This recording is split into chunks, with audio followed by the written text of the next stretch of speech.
қаласының халқы, елі, жұрты, оқушылар, аналар мына Қазақстан жақсы шарлап, сосын темірді қызған кезінде соғайық деп, десерттің бәрін тазға ұстап отырдық деп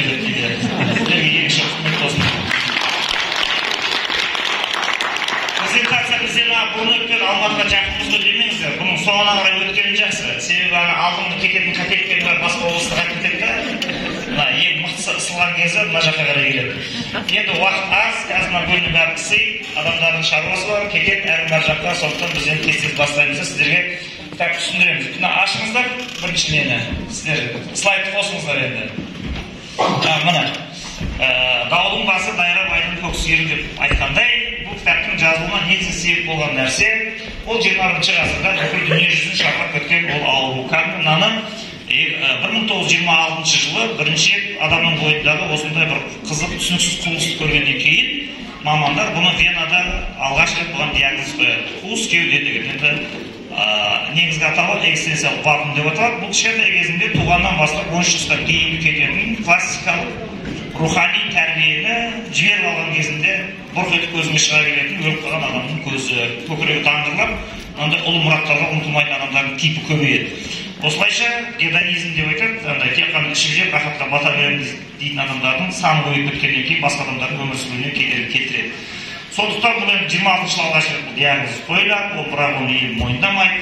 Ғылым прогресс, сайентизм деп айтады, ғылымға табыну, жаңағы баламды нишқа берсем бұл бәрін қирап кете беремін деп қақпанға түсіп қалған біздің қазіргі ата-аналар сияқты, жаңағы баламды орыс мектебіне берсем, қатайғанда соның саясында жатырмын деп керісінше басқа жақтан бірақ шыққан бақытсыз ата-аналар сияқты өздері Европада ұрынатын адамдар көбейеді жерден. Осылайша бұл ауру асқын келеді тағына, ең соңында бұны Европа 2007 жылы ашық мойындайды. Иә, біз болды бітті шаруамыз деп. 2016 жылы мынау тұрған кітаптарыңыз, мынау сіздердің қай жақтарыңыз, сол жақтарыңыз отыр ма? The Age of Nothing деген кітап жазылады. Бұл өзбек әліге жазылуға себеп болып келе жатқан кітаптың басы осы жақтан басталады, естеріңізде болсын. Яғни оның орыс тіліне 23 жыл былтыр, яғни Ресейдің ғалымдары эпоха пустоты деп аударған.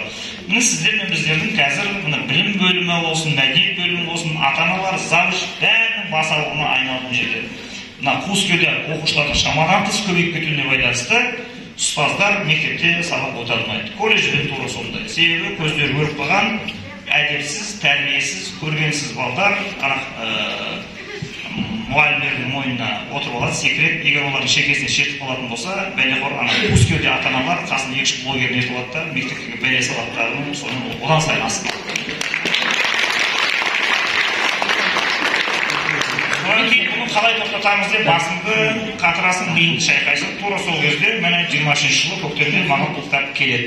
Мен бұдан парақтап қарап шығамын, бәрі түсінікті болды әңгіме. Келесіне жіберіңіздер, сол кезде ортадағы біздің кітаптың жазылу тарихы. Мынау Европаның бір жақсы жері, ол жақта біздегідей биік вертикалды басқармайды, горизонталды басқармайды. Сондықтан олар өздерінің проблемаларын ашық айтып көрсеткен кезде олар ойбай жап, аузыңды үйтіп айтпа, істеме, біздің мекеменің абыройын түсіресің, пәленшеге айт, Фейсбукта постын өшірсін деген сияқты жабайылық жоқ. Бұлар енді ол жағынан озып кеткені рас. Бұлар өздерінің ауруларын ашық айта алады, және диагнозды қоя алады, және сол аурумен күресемін деген адамға жағдай да жасай алады. Мына мен сияқты бір жерге барып бірдеңе істейтін болса, әркімге звондап отырмайды. Ана пәленшеге айтшы, көмектесін, залып берсінші, маған тиіспесінші деп отырмайды. Олар өздері жүгіреді. Мысалға мен өшір киюімнің өзі 99 кедердің кесіметімен неше адамдардың звондауын Онда алдыңғы қатарда отырған Тараз қаласының белсенді, көзі ашық, табанды ақжүрек күрескерлердің арқасында ғана келесің сен. Келесе алмайсың. Осылайша, бұлар 2007 жылы көріп отырсыздар, мына Женева қаласында, мына ескерткішті орнатады. Румыниядан келген бір жігіт, сосын жерде біздің бір жүгіріп жүрген қыз келіншектер болса, анау судан арасында маған әкеп беріп тұрса, сөйтіп күзетте тұрса, мен шөлдеймін қазір. Напряжениеден. Салтанат сен кірші. Сөйтіп тағыны не істейді бұлар? Елдің бәрін жинайды. Сөйтіп тағыны бізде бәрі жақсы, біздің рейтингіміз жоғары, біз керемет деген өтірік сөздерді айтпайды. Олай айтатын болса, қоғам одан сайын құрайды. Ауруын жасырға бөліп қалады дейді тағыны. Сөйтіп тағыны мойындаңыздар, біз Европа тұзаққа түстік. Бәріміз қазір мынандай жағдайдармыз дейді. Яғни бұның қағана қақ, сағана қақ, бұл адамның негізінде қалтасында 2 диплом бар, ішкен алдында, ішпеген артында, үйіне барсам, үйінде бұның иттің басына ітіп төгіліп жатыр. Бірақ бұл 40-тан асқан адам енді ары қарай өмірді сүре алмайды. Сүре алмайтын себебі негізгі көкірегіндегі бала кезіндегі кеткен рухани тәрбие, өздеріндегі, яғни өзінің бойындағы тылсыммен мәңгілік әлеммен байланысып отыратын, мындай адамның бойындағы құпия сезімдерін оятатын ілімнен бұл адам махрұм қалған. Сосын ғылымға табынып, жұмыс істеп, ақша табу керек деген нәрсенің бәрінен кете береді дағыны, күш қуат сарқыла бастайды, қартая бастайды. Сол кезде ана санада бесағада жатқан өлгеннен кейін жағдай не болады деген сұрақ мына қыс адамы еді. Сол кезде мынандай жағдайға түсесіз. Бұны енді ешкім қашып қыламайды, осы жерде қанша адам отыр, бәрі бұл сұрақпен бетпе-бет келеді екен. Жасың қартайған сайын бұл петля тарыла береді еді. Сондықтан бұл сұрақтарға қазақшада жауап беріп, бұнымен жекпе-жек шыққан адам, ол бір адам, оның өзін 38 жыл тастады, ол шәкәрім. Яғни шынды білмек ойласаңыз, ең алдымен жанды біл, ең керекті үш сұрақпен жан құлағын қойып тұрар. Келдім қайдан, не істесем пайдан, не болады? Мен деген жан ақылайна жоғала ма сол сұрақ? Бар болған зат жоғала ма, жоқтан нәрсені қала ма, аш көзін тұмшала ма, кетті ақылдан тұмшақ деп бастайды бұны. Енді жақсы мақұл, Европа қойды бұны. Сөйтті дағыны кітап жазды, The Age of Nothing деді дағыны, бұрқырақты бұлар сөйтті дағыны, ашық сынайды өздерінің қоғамдағы болып отқан әңгіме. Бұлар уже менің балам биге барады, менің балам әнжет барып грант алып келді, менің балам нишқа түсті, менің балам әнжет қиратып жатыр, менің балам Лондонда жаңағы бірдеңені жеңіп алды деген сияқты нәрселерге енді алданбайды бұлар. Оның үй тұзаққа түсе беретін болса, қартайғаннан кейін бұлардың бәрі хоспистен бірақ шығады. Или болмаса эвтаназия шегіледі. Сондықтан сондай абыройсыз жағдайда ит өліммен өлмес үшін бұлар алдын ала табылға қаттағаны, ал кімнің қолынан не келіп ұсыныңдар варианттарын деп айтады. Енді ол Европада деген біз сияқты дәстүрлі қоғам емес, олар әртүрлі болғаннан кейін әркім әртүрлі варианттарды ұсына береді. Бүйтіп көрсек қалай болады, бүйтіп көрсек қалай болады деген сияқты. Жақсы, бұлар енді өзінің проблемасымен өзі күресе берсін. Рахмет оларға, молодец, сендерге арқаларынан қағамыз, мойындаймыз сендердің күшті мықты екендеріңді. Бірақ сенің қоғамында болып жатқан сол оқиғалар Қазақстанда айна қатесіз қайталанған жоқ.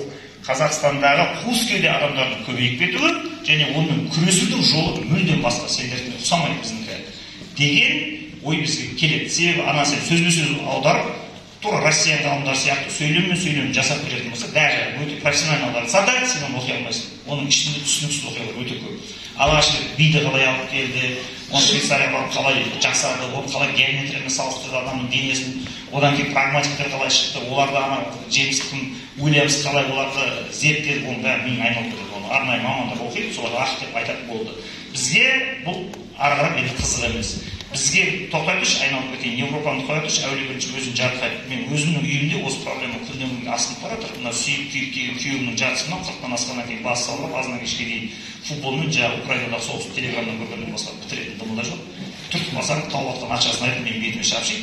Не істейміз? Балаларымыздың бәрі өзімізше істе школдарға беріп едік. Бәрі 16-17 келген кезде біз қадірлейтін қас, көзіміздің қарашығында сақтайтын, біз үшін аяулы болған қастерлі дәстүрдің бәрін ешқандай жансыз, көңілсіз таптап жүре беретін бір страшный адамға айналды. Сондықтан мен өзімнің басымда отырайын алайын. Сөйтесің дағыны бұны қопарасын, қалай күресуге болады деп. Сөйтсек, өзбек әліне ары қарап бұның мынау қуыс кеуде мен өзбек әлі екеуі жалғасы. Қуыс кеудесіге диагноз қойып дағыны, сіз шошып кетесіз. Ары оқыған кезде, мә сұмдық қой, мен үйімде болатын оқиға ғой деп.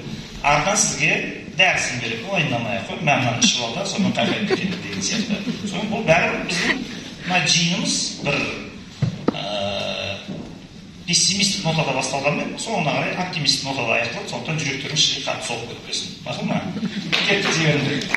Жібер келесіздер. Оқиғалар бар екен. Сөйтесін дағы оны және артқа қарай сәл қазып көретін болсаңыздар, сіздер қуыс кеудеде жазып қойғансыздар. Менде қуыс естеріңізде болсын. Қазақстандағы, біздің семьядағы, отбасындағы, мемлекеттің ішіндегі бардақтар соңғы 30 жылдар балшыққа батып кеткен жемқорлықтың жайлағаны, қазақтардың көрінген дінге барып жақсы беруі, радикал дінді сатқындықты насихаттауы, жақсы оқуға, тоқуға, өнерге ұмытып кеткен қыздардың бәрін діни манипуляция жасап, қап-қара киіндіріп, екінші, үшінші қатын тоқалдыққа таратуы, осының бәрінің басталуы естеріңізде болсын. 1938 жылы Ашаршылыққа барып тіреледі.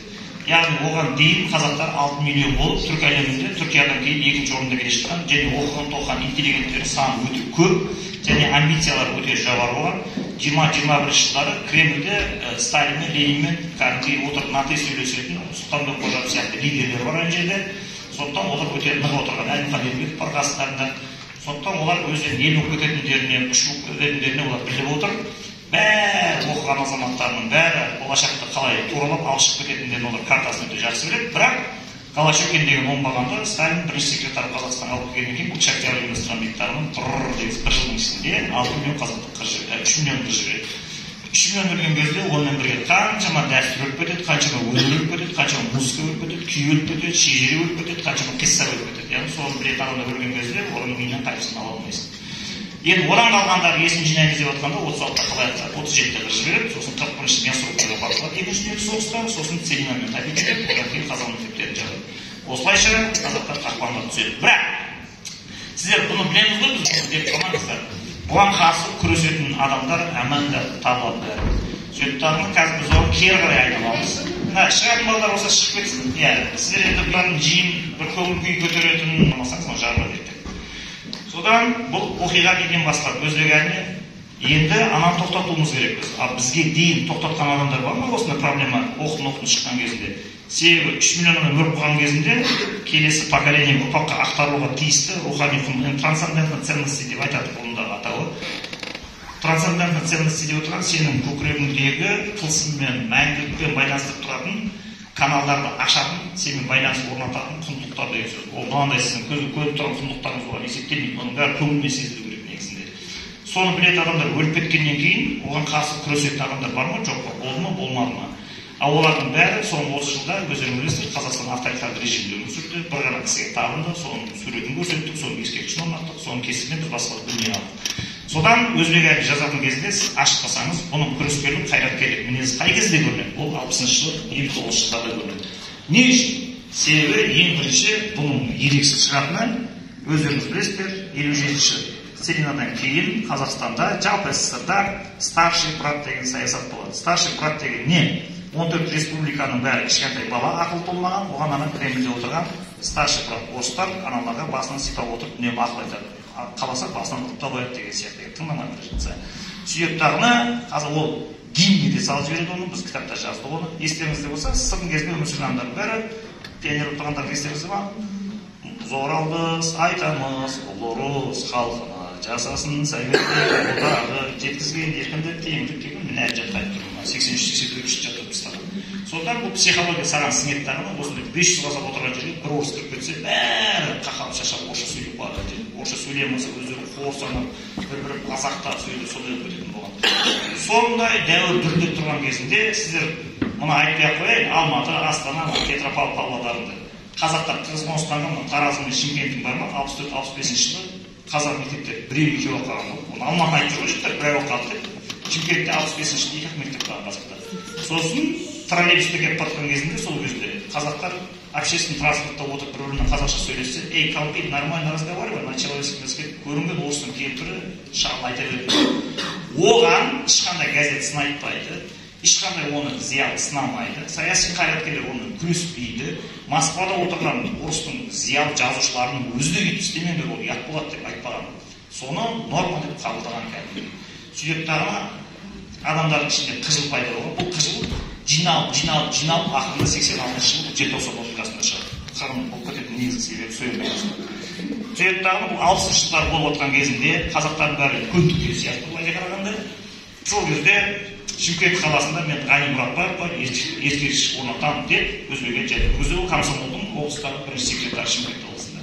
Сөйттағын оған тұрады өзіне Макаров деген облыстың бірінші секретары, ол орыс старший брат айтады, братишка, короче, көп сөйлей бермесең, кім ол Ғани Мұратбаев деген ескерткіш орнататын, Ленинге қойған жоқпыз. Сол тұрады, сен не деп тұрсың, екеуі ежексіз ұстасады, бірақ Макаров мықты, мынау өзі әлі жас, 30-да әлі толмаған кез бұл. 25-26 жасында соны төбелесіп жүрген кезде. 27-28 57-58 бастап отыр, 31 жыл. Сонда 61 жыл 30-ға толады. Сонда бұл 28-29-ында 30-ға толмаған жігіт Макаров пен облыстың бір секретарының облыстың әкімімен ұстасып отыр сонда. Сосын Макаров оған тұрып еткізбейді, ол қызмет өсіп кетеді, оны Ливенцов келеді. Ливенцов Ленгердің орысы, қазақша су деп береді бәрін біледі. Ол келеді тағына практически тыныш отырды, ол тағы мұржады. Сосын бұл тұрақтағы қулық жасайды. Сөйтіп тағына Ғани Мұратбаевтың ескерткішін қою үшін бұл неше түрлі күтетікті әрекеттер болып, ақырында Москваға дейін барады. Бұл жасырын жолдармен. Бұның танысы негізі Москвада болады. Сөйтіп тағына енді жерде суретке шыққан. Голощекинді жіберіңізші мынаны. Жібер. Голощекиннен кейін не тұр, көрейін. өздеріңіз қалай сөйткен логика былай болады, сіз қараңыздар енді. Ол не үшін сіздер қазір Ғани Мұратбаев деп айтса, сіздер жақтырмайсыздар, енді комсомол осындай деп. Сіз барып өткен өмірін барып, Ғани Мұратбаевқа сол дәуірге қайтатын болсаңыздар, қызықтың көкесін көресіздер. Себебі ол кезде Ғани Мұратбаевтың арқасында шпаналықтан, ұрлық-қарлықтан аман қалып, оқып-тоқып адам болып кеткен адамдардың бәрі бұл кезде жасы 45-50-де. Олардың бәрі көзі тірі, бәрі Алматыда, Таразда жүр. Олармен жолығып, сөйлеседі, көреді, сөйтіп тағына, мына кісілер мынандай құдірет тұрған болған дейді тағына, Ғани Мұратбаевтың суретін соның аман алып тұрған адамдардан кәдімгі шықпайды. Соның ішінде сіздер өте танымал екі адамды айтайын. Біреуін онша танымал емес, танытып ішілген. Біреуі Құрманбек Жандарбек, кәдімгі Шара Жиенқұлованың күйеуі. Ол Шымкентте Сайрам деген жерде туып өседі, 12 жасында Совет өкіметі орнап кеткеннен кейін Ташкентке оқыды. Ташкентке через Арыс Әлем дегенде жеткен кезде жасың жетпейді, бойың жетпейді, ойың жетпейді деп университетке түсірмей қояды. Сосын бұл енді қайта десе ақша жоқ, қалай десе тамақ жоқ, сонымен не болады? Ашты өлеге отырған кезінде Ғани Мұратбаев келіп қалды. Сосын енді мына бала не болып тұр? Олай өнерді бала ұқсамай тұр. Шықты ма? Қазір жіберіңізші, не бар екен көрейік. Болмайтын болса, бір жол өшірсе салды, әңгімелерге жақсы. Да, жіберіңізші. Тағы да. Ғани Мұратбаев қайын апамыздар, жоқ сіздер болды, басқа жаққа кетіп кеттіңіздер. Төмен көрсіңіздерші. Жаңа шықты ғой, әмін. Мұны Ғани Мұратбаев тағы да бір сурет жіберіңіз. Тоқтаңыз болды. Мұна қараңыздар қызықты. Мен жерден Ғани Мұратбаев 25-ші өлді, 23 жасында. Жылап тұрған өзінің әйелі Бақытжан, оқиға Москвада болып жатыр. Мына тұрғандардың бәрі қазақтың жігіттері. Анау ортада тұрған, шашы көтеріп тұрған, қайырып тұрған жігіт бұл кім? Бейсенбай Кенжебаев атақты. Қазір ол кім екенін айтамын сіздерге. Қасында біреу Тұрман Жөнеті бар, тағы біреу бір недегі ғалым. Мен тағы жас кезінде 20 жасында түскен суреттері. Бұлар кейін қартайғанда фотоларын ғана білеміз. Бұлардың бәрі сіздер ойлап қалмаңыздар, мынаның бәрі атақты ғалымдар, саяси қайраткерлер мынаның бәрі тұрған болашақ. Бірақ ойлап қалмаңыздар, бұлар сол кішкентай кезінен ғылым болып, оқуға құштар болып, сол Москваға оқып жатыр екен. Ол Бейсенбайымыз кәдімгі кішкентай кезінде, бірінші Құрманбекті бітірейік. Құрманбек Бараттағын ана жерде оқып сөйлемей тұрғанда, оны мынандай орындықтың үстіне шығарып өлең айтқызған Ғани Мұратбаев. Сөйтіп ол өлең айтады, нақпалатты мына бала оқып көріп дейді, жүр мен сені дайындаймын. Өзінің тоқалтарын алып келіп Ташкентте 12 ай, 3 ай үйінде ұстап отырады, азаннан кешке дейін 4 сағат, 5 сағатта қолап отырып сабақ өтеді. Төлейін десе, 12 жасар баланың ақшасы жоқ, ол орнына өлең айтып бересің дейді. Ол күніге тұрады тағы сәлем қалғандай, ол баритон дауысы, өте сирек кесетін туған дауысы болған сол өзінде. Сөйтіп ол ән салып береді, Ғани ол бүгін гаражер, осымен кете берді. 3 айдан кейін бұл оқуға түсетін болады, тесттер өтеді, оның жасы 13-ке толмаса да университетке қабылдау керек. Сосын болды дейді да, Ғани тұрады, сөйтіп оған батасын береді. Ал балапаным деп басынан сипады дейді, үстінен ел өмір жолың ашық болсын, халқына қызмет осындай батасын береді да, ал жақсы сау бол деп мен арқамнан қақты өзі аспанға қарап отырды дейді. Сол кездегі бата алып жатқан інісінің жасы 12-де, бата беріп басынан сипап отқан балапаным деп сөйлеп отқан Ғалидің жасы 16-да короче. Көрдіңіздер ме? 16 жасар балдар анандай 500 бала оқытып жатыр ана жерде. Ал екіншісі неге жіберіңіздерші кәдімгі телесүріпті. Міне мына сіздердің оң жақтарыңызда тұрған Бейсенбай Кенжебаев деген сіздер танымайсыздар. Мен бұл жерге әдейі сіздерге таныту үшін бұны алып келдім, презентацияны пайдаланып. Не көрдіңіздер ме? Өзбек әлемнен мен Ғани Мұратбаевтың ескерткішіне түстім. Ал ескерткішті орнататын кезінде ол Ғанидің жасаған ерліктері мен фотосын кімнен алады? Барып Бейсенбай Кенжебаевтан алады. Ал өзі оның бәрін өзінің жеке архивіне салып сақтап отырған. Бұл Шымкенттің Бөгел деген жеріне шығады, Ашашов болады. Сөйтіп Ашашовтан қашып Ташкентке барады, бір сарттың малайы болады, өрден қашып кетеді. Сөйтіп бұлардың бәрі адам тонайтын шайкаға айналады. 30-35 адам жиналып алады бұлар. Сөйтіп тағына мынандай базарға екеуші сапқа келе шыққан өзбектің қарындарын бәрін тонайтын болады. Еркектер кездесіп қалса, қалталарына пышақ салып жүріп, пышақ көрсетіп, аналар қолын өзбектің пышағын шығарады, сосын 30-35 адам кесек ұрып ананы батып тастайды. Сөйтіп тачканы аударады тағынан екеушінің бәрін алып қашып кетеді. Сондай кезекті рейдтен кейін бұлардың вагонның ішінде демалып отырған кезінде шайқалардың атаманы кейінгі совет министрі болған атақты Нұртас соны жатқан кезінде бұларды қоршап ұстап алады. Ғани Мұратбаев қасында 2-3 досы бар. Сөйтіп тағы жігіттер тұрыңдар, осымен ұрлық бітті. Ұрлықтың түрі қорық, енді оқисыңдар бар, бәрі шаштары сыпырады тағына. Моншаға жуындырып, жайындырып, тамақ береді тағына, сөйтіп оқытады. Одан бөлек бұл Бейсенбайды 15-14 жасында ұстап алды ма, оқытып алып келеді тағына. бұны Москваға алып барып оқуға түсіреді дағы, сол жерде бұны Мағжан Жұмабаевқа, ол кезде Мағжан Жұмабаев көркем өнерден сабақ берді ана жерде. Сөйтіп бұл 21 жасында бұл Мағжан Жұмабаевтың алдында бір жыл лекция тыңдап соның студенті болған. Бұл Мағжан Жұмабаев бұларға ертегі жазуға команда береді.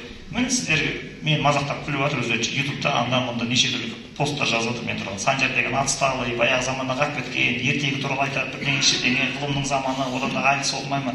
Тоқта, айлсқа дейін баратын әлі біздің жүріп өтетін жолымыз бар.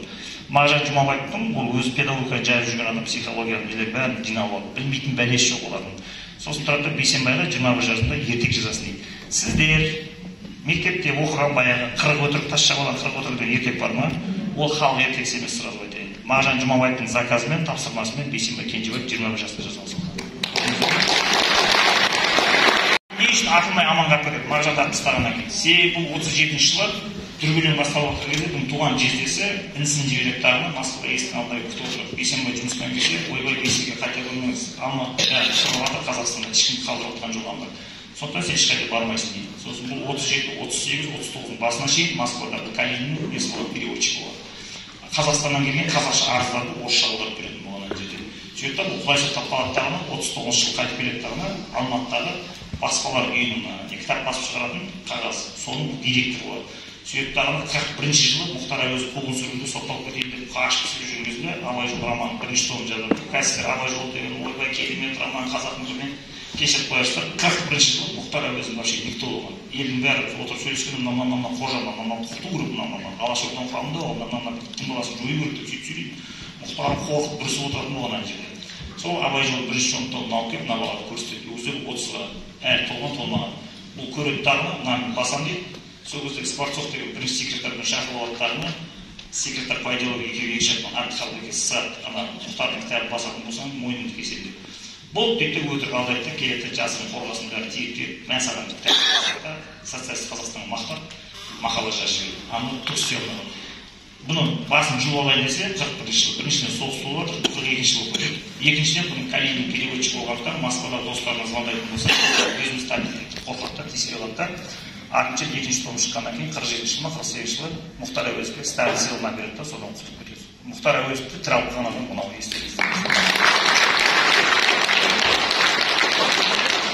Оқиға уже түсінікті бола бастады. Әні Абай жолы, әні саған Мұхтар Әуезов аман алып қалған адам Бейсенбай Кенжебаев, адам тоған жүрген шпана болып жүрген жерде Ғани Мұратбаев ұсталған. Енді Ғани Мұратбаевқа ескерткіш сол еңбегін елеп ескерткіш қояйын десе, кто такой Ғани Мұратбаев деп анау отырады жерде лидер сол. Сосын ерекшеледі себебі сол. Қазір жіберіңіз, келесі не бар екен. Так, тоқтай тұр. Ой, жақсы. Өзім біліп тұратын сәйкес. Оқытуғаныз екен. Міне осылайша бұл жеміс. Енді бұл жерде бір деталь бар. Жаңа Құрманбек Жандарбек атақты баритон болғанымен сіздер қазір оның запистерін тыңдайтын болсаңыздар, дауысында бір хрип бар.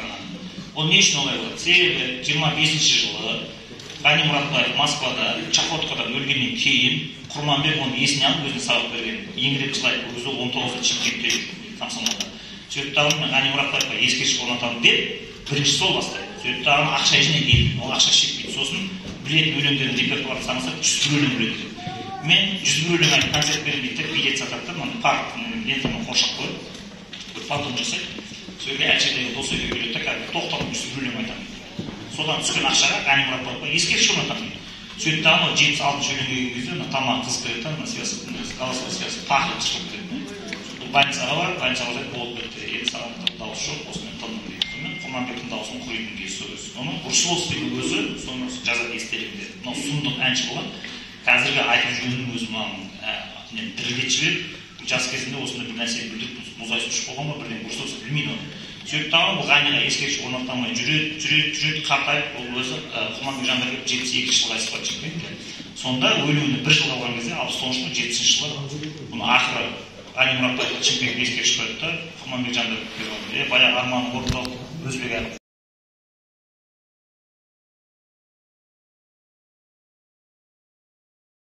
Бұны сіздер білесіздер, мына тұрған кісіні жап-жас 20 жасар Атыраудан Алматыға келгеніне 3 жыл болған, ешқандай жарысқа қатысып көрмеген, Атыраудан Алматыдан басқа қала көрмеген, өте тәжірибесіз жап-жас қыз. бұл хореография бітіріп жатыр, оқиға қалай болды. 9-шы жастар фестиваль Болгарияда өтейін деп жатыр. Қазақстаннан старший брат бірде-бір адам алмаған. Сосын өзбек звондайды да, на, бізде ешкім жоқ дейді. Ешкім жоқ не дейсің маған? Давай дампли салып бер ана экзотиканы. Ерексек Москвамен. Сөйтті, сендерге ерекскенде мен биші алып барамын. Неге биші? Себебі ол кезде старший брат ашық жиналыстарда қазақтар мойындасаңдар, сендерде мәдениет жоқ. Орыс алып келді ғой сендерге. Сендер жабайы екендер ғой, би жоғыды ғой сендерге. Міне жабайы екендердің белгісі.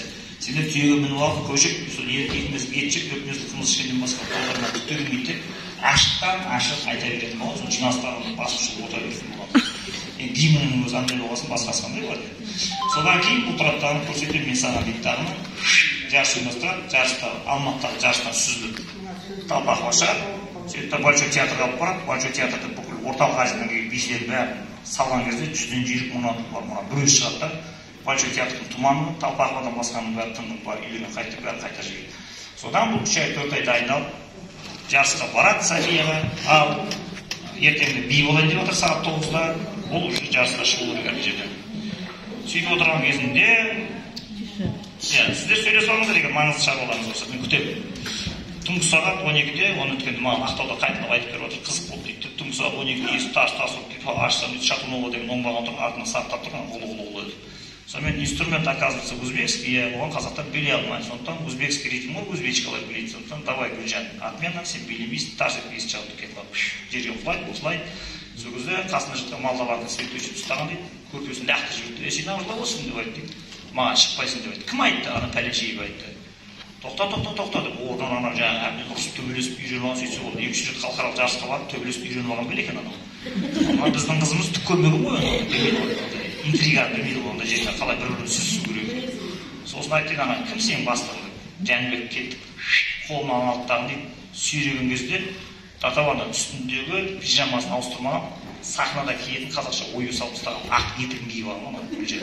Сонымен көшеге шыққан ғой. Сонымен барып келесі зданияның ішіне барды да кіріп кетеді. Түнгі сағат уже 1 болады бұлар, есігін тақылдатып, марса Жәнібек ұйықтап қалған тұрады. Не, осылай. Кім айтты пәленше, қазір көрсетемейсіздерге. Бірде барып, бұл кісінің бірінші секретарын бөлмесін тұрғызып алып, телефонын бәрін желкесін қиып, ертең мен Софияда пресс-конференция беріп, бүкіл дүниежүзілік журналистерді жинаймын. Сөйтем, мынау Москвадан келген бәленбай бізге күн бермей жатыр, мынау сөйтіп жатыр деп айтамын мен сендерге дейді.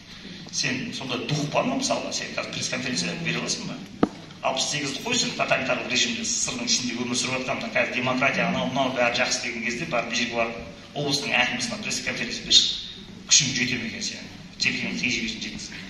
Бұл 68-ші жылы Қазақстанның комсомол бір секретар Софияда мен берем дейді анаған. Аналар қарсылап қол тұрып дірілдеп кетеді да ойбай өзбек әлі қойдық болды, ит болып қалдық, күш болып қалдық, билесін қызы дейді. Сонымен шығаттағына, ана тұрақтағына, подружкасына болды Гүлжан билейді, уайымдамай жата береді. Содан бастап бұның жұлдыз жанаттағына келесі фотоны жіберіңдер. Жібер. Мынау өзі ауысатын не мына жаңағы сол кезде өзбек әлімен мұны арнайы алып келіп обкомдардың жаңағы ЦК-ның хатшыларының жаңағы өшің нақсүйерлердің киінетін базасына алып барып 3 түн ұйықтатпай тұрғызып қойып, киімнің бәрін бастан аяқ алтынмен аптап, күміспен қаптап, ең қымбат маталармен әр бейіне жеке көйлек тіктіреді дағы, оны өзі қабылдап алады.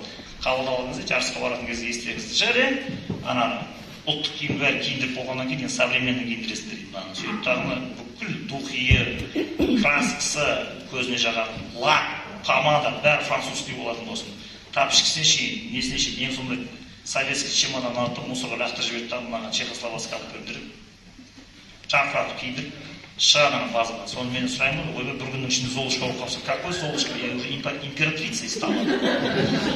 Бұл апамыз, мен көріп қалды екен деп жүрсем, көріп қалған түгі де жоқ, аяқ қолы балғадай, екі беті алмадай, әлі күнге дейін бұл Ақтауда осындай зайыптыстерді биге дайындайды.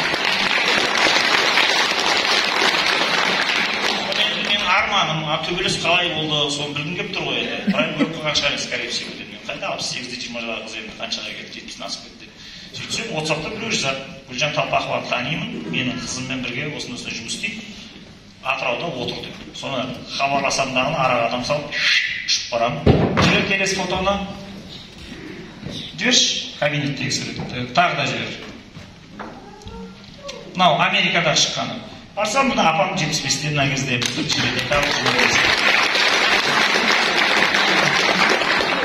апама барамдағы мен айтамын, осылай сөйтсе, мына апамыз қызықты қараңыздар. Тапа өмірден түңіліп уже жаман настроение жоқ болып отыр екен. Неге десең, бұның алдында мынандай архив бүкіл 60-шы жылдардан бастап, мына 90-шы жылға дейінгі қазақ мәдениетінде күрескен атақты Шәкен Аймановтан бастап бар ма, Омар Жамал Омарованың бәріне бірге жүрген тұрған оқиғалар суреттер бәрін жинап қойған.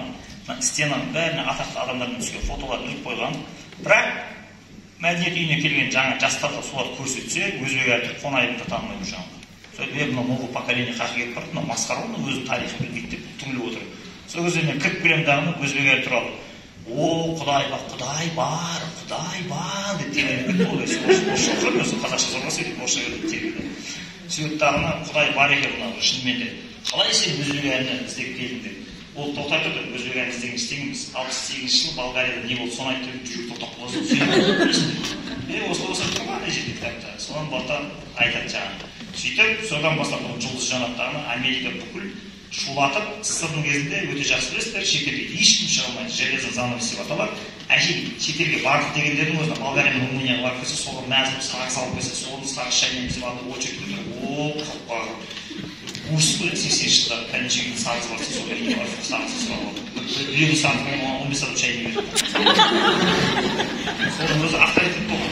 Сондай кезде бұл 57 мемлекетте қазақша ұлттық киім киіп алады да барып елейтін болған.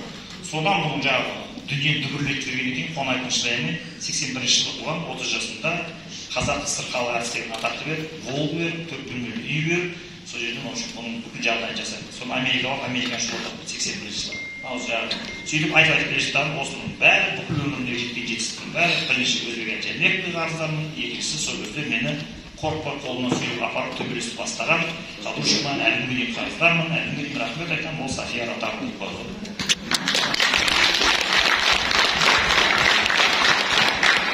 Сафия Ратароваға әлі былай Алматыға келген сәт қалай үйіне қонақ қылып үйттім, Молдоваға, ол Украинаға кейін кепті, Молдоваға деген мың шешесі.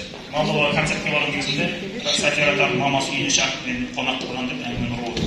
Әлімге дейін тың ақылесі бүтін, өте патриот, өзі СССР-ның кезінде орысша оқығанмен қазір немерелерін бәрін қазақшаға беріп тастаған.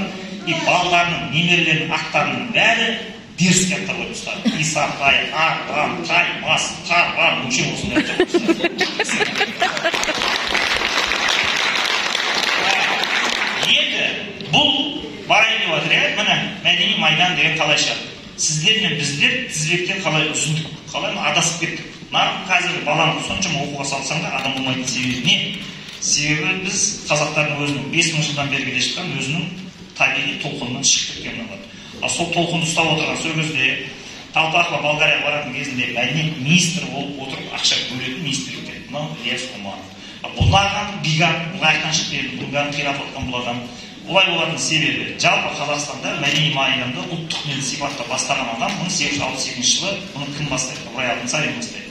Себебі Ыбырай Алтынсарин келген кезінде мектепте или татарша оқисың, или орысша оқисың. Басқа рұқсат жоқ. Соның кесірінен татарша оқығандар татар қызға үйленеді, орысша оқығандар орыс қызға үйленеді. Сөйтіп қазақтың жігіттерінің бәрі жұтылып кететін болған ана жерде. Соны Ыбырай Алтынсарин байқайды да өтірік арыз жазады. Осылай да осылай, мен енді қазақша кітап жазбасам, қазақ мектебін ашпасам, мыналар мен шоқынған деп балдар бермей айтады. Мақұл дейді, оны рұқсат береді, бұл қазақ хрестоматиясын жазатын себебі сол. Сосын барып ең бірінші мектеп ашып 14 бала келеді да, соларды оқытып, алаш қозғалысын туғызып жібереді сол. Сөйтіп өзі басқаларға үлгі болу үшін әдейі оқымаған қызға үйленген себебі сол. Ақтөбенің қызына үйленген ғой, қызы бұны оқымаған, традиционный немен алған. Балалардың бәрінің атын көрсетші, мұсылманша қойып тастаған Ыбырай Алтынсарин. Сөйтеді да Ыбырай Алтынсарин мектебінде Бекет Өтетілеуов оқиды. Бекет Өтетілеуов мынаның ұстазы болады. Оның кластасы досы Бейімбет Майлин. Сосын Майлин семейде жүрген кезінде келеді дағыны, мынаны көреді да, мынау деген бір жаман деп тұрған бола, мынау қазақтың болашағына деп, мынаны бағып отырып, ешқайда кетіп қалмасын, мұны оқытамыз дейді. Бұл мектепте Ыбырай Алтынсарин мектебінде оқыған сразу деген Қостанайда. Сөйтіп бұның бойын бәріне міне сіздер мен біздер жоғалтып елді сипалап таппай отырған ұлттық құндылықтың бәрін Бекет Өтетілеуов Ыбырай Алтынсариннің шәкірті құяды. Бұл сонда Ыбырай Алтынсарин 3-ші шәкірті болады. Сөйтіп дағыны бұл Ташкентке оқыған кезде оқу бітіп кеткен, оқу баратын кезде киіп баратын қалаға киім жоқ, жалғыз костюм шалбарды Бейімбет Майлин алып береді бұған. Сосын бұл келеді дағыны Ташкентте оқу әдебиет жабылып қалған, бұл финансты оқиды. Сөйтіп дағыны бұл плановик саудагердің оқуын оқып Қызылордаға барады да байдың қызына үйленген үшін ұсынысы арыз жазып Алматыға қашып кетіп, Алматыда 37 жылы келген кезінде репрессия басталады. Құдай сақтап, Қызылордада араласқан жақын жолдасы НКВД-ның бір начальнигі болып Алматыға ауысып келіп осы жерде. Сөйтіп бұған айтады: короче, үйіңнен шығу жолма, енді аямай сені ұстасам. Ешкімді қарап отырған жоқ. Арыз үстіме болды атамыз. Егер түсті атпасақ, онда мен өлемін. Екеуміз біреуміз кетеміз. Bir ғана жолы бар, Ілиястың досымен Ілия. Ана таксиге шығаратын заводына азан сағат 5-те кіресің, түнгі сағат 12-де шығасың. Ешқандай жиынға бармайсың, ешқандай зиялылармен кездеспейсің, ешқандай саяси әңгіме айтпайсың, аузыңды жабасың. Тек қана таксиге шығарып бересің. Мақұл деп та қорқып кетеді. Таңғы сағат 5-тен түнгі сағат 12-ге үйдің бетін көрмейді, 2 жыл жұмыс істейді. Сөйтіп террор тоқтаған кезде барып ұясынан шығады. Көргенсіз, шыққан кезінде соғыс басталды да, бұны сауда министрінің бірінші орынбасары бар, 2 жылдан кейін бұл вообще министр болады сауда. Мына сіздер Дина Нұрпейісованың видеосын білесіздер ме? Әдемі киініп алып күй тартып отырған, қасында 3-4 адам отыратын. Сол Дина Нұрпейісова бұның кабинетіне кіріп, күй тартып беріп Ілиясқа. Сосын айтады: айналайын, елдің алдына шығып жүрген атақты күйші Құрманғазының шәкірті. Елдің алдына шақыртсақ, ес-дұрыс киімімізді алмады. Киімді шешіп бізге. Бұл Ілияс Дина Нұрпейісованың бүкіл киімдерін жаңартып жағдай жасайды. Мәдени майдан деген осынша. Енді ол сүтпен шай ішемейді, сүтсіз шай ішемейді Дина. Сөзін бұл Динаның жерінің алдына бір бұзау сиырды әкеп байлап қояды осы Ілияс. Сүйетті алынып, бұл майданға мұз айтылады. Жерді келесі фотоны ауыстырыңдаршы. Негізі біз қателере жатырмыз. Жақсы, мейлі. Мынау қараңыздар, бұл 67-ші жылы. Сіздер шығарып қойсаңыздар шығып кетіңіздер ме? Түсіріп жатыр. Себебі Ілияс Омаров 58-ші жылы бұл келеттағына Ленфильм киностудиясының Алматыдағы филиалы, өзі қазақ фильм жоқ филиал.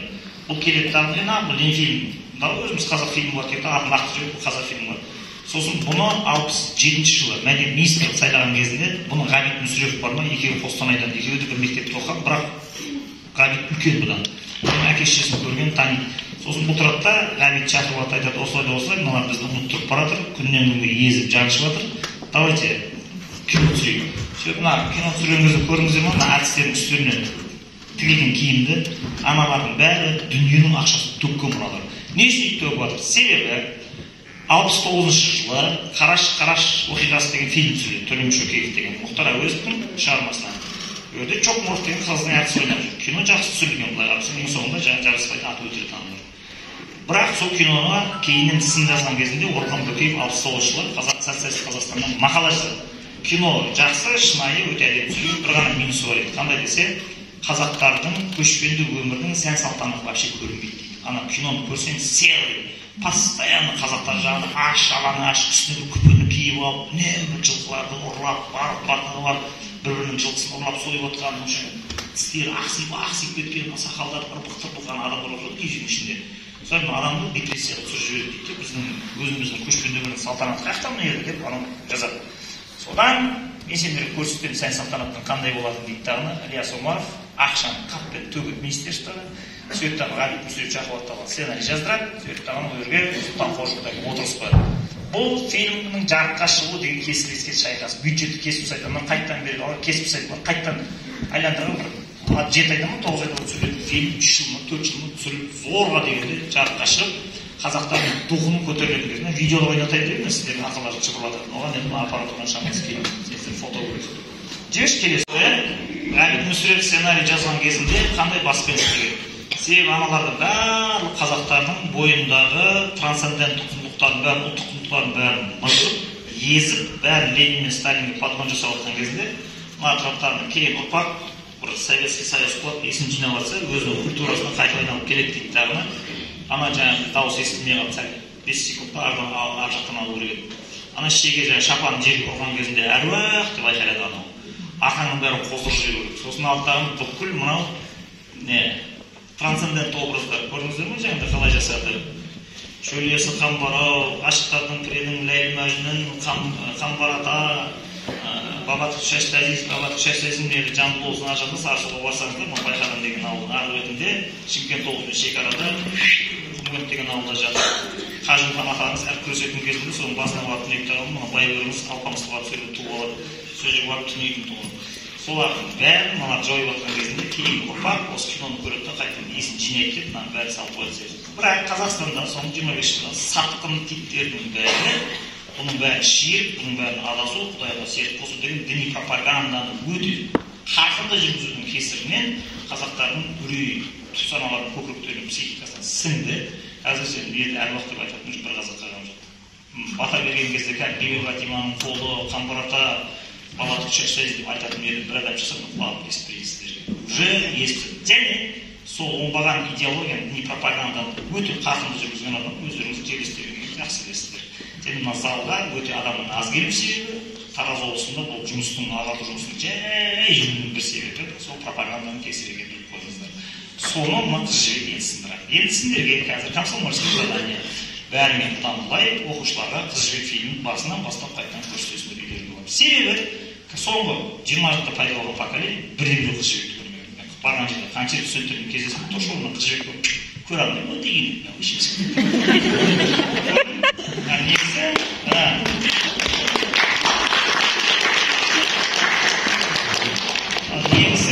сіздер мен біздердің есімізді жинататын нәрселердің бәрі сол. Енді бұны сол Бабатұқ Чашты Әзиз, Қамбар ата, Бибі Фатима солардың бәрі сенің санаңнан жойылса, ойлама дейді, ол жоқ болып кетеді екен деп. Оның орнына фобия, мания, невроз, сосын ұйықтай алмайтын жаңағы ауруларын, сондай аурулардың бәрі оны қайтып келеді. Сондықтан сіздердің қазір ұйқыларыңыз тыныш емес болатын себебі сол. Сіздер ана міндеттен айырылдыңыздар. Онымен айналысатын арнайы ғылымда бір сала бар. Юнгианская психология деп айтылады. Соның Джеймс Холлис деген үлкен бір несі бар, атаманы бар. Кітаптар, орысша жолдар бар.